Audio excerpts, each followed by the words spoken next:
Finally, embedded into cases of historical cancel culture is the presumption of moral clairvoyance. We don't just cancel current public figures for the things that they say and do, but also historical figures. The cover photo for this event tonight is an image of a statue of Winston Churchill with the words, "was a racist," graffitied onto it. Churchill was obviously not a moral exemplar on issues of racial justice. We quite rightly condemn his historic abuses and prejudices.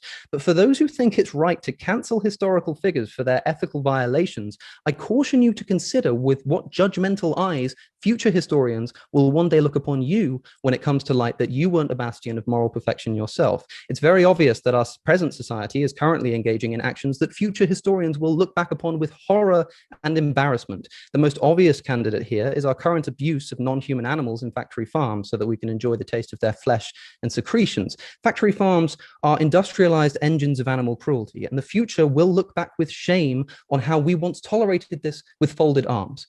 But that's not really fair of me to say, is it? That's not a fair comparison. I mean, you're a good person, you do good things, you sometimes give to charity, etc. Yeah, we may have an ethical blind spot on something like animal abuse, but who can blame us? We're only human.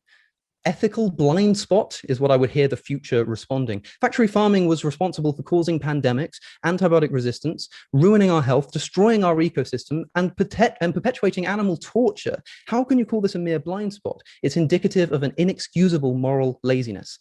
And guess what?